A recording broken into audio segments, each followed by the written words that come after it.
Effectivement, Joe Biden a attaqué d'emblée, vous l'avez dit, sur son bilan économique, c'est-à-dire exactement sur le terrain où ses adversaires politiques ont cru pouvoir le prendre en défaut, au moins au début de son mandat. L'Amérique se débattait, vous vous en souvenez, comme le reste du monde avec le Covid.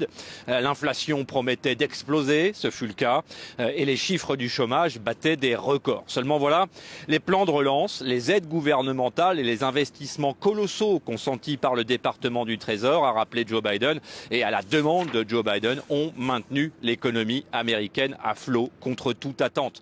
Le prix du gallon à la pompe a grimpé en flèche, effectivement, avant de retomber, mais il n'y a pas eu de récession. L'inflation est toujours élevée, mais en baisse et promet de baisser encore, jure Joe Biden.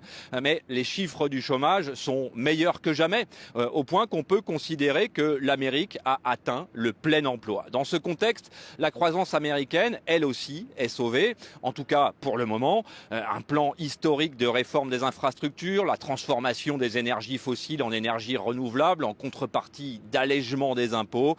Pour les entreprises, la méthode Biden a suffisamment fonctionné pour être défendue cette nuit devant tout ce que l'État fédéral comptait de responsables. Comme chaque année, pour le discours sur l'état de l'Union, l'ensemble du gouvernement, la totalité des élus du Congrès, les directeurs d'administration centrale, jusqu'à l'état-major des armées et les juges de la Cour suprême. Il ne manquait strictement personne, ou plutôt il ne manquait qu'une personne, il s'appelle Marty Walsh, il est secrétaire au travail et il était cette nuit le designated survivor, le survivant désigné, celui qui aurait remplacé Joe Biden si le Capitole des États-Unis avait explosé avec tous ses occupants.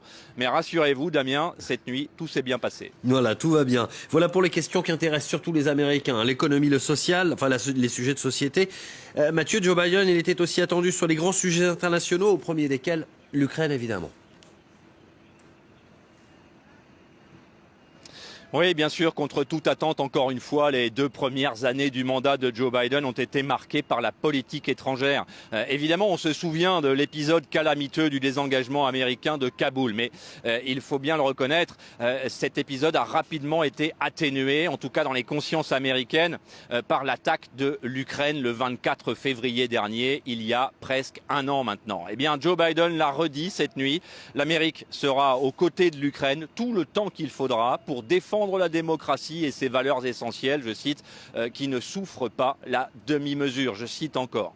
L'ambassadrice d'Ukraine, évidemment invitée d'honneur pour cette nuit exceptionnelle, a été l'objet d'applaudissements appuyés, presque autant que Volodymyr Zelensky quand il était face à ce même congrès, sous ce même dôme du Capitole derrière moi, il y a quelques semaines maintenant. Mais parmi les choses qu'il fallait retenir également de la prise de parole de Joe Biden cette nuit, et je terminerai là-dessus, derrière la guerre en Ukraine, après la victoire des démocraties occidentales qui semblent ne faire strictement aucun doute pour le président américain, il y a la confrontation ultime, celle qui est au cœur de toutes les préoccupations de la Maison-Blanche, du département d'État et du Pentagone, la Chine, indubitablement la véritable obsession américaine.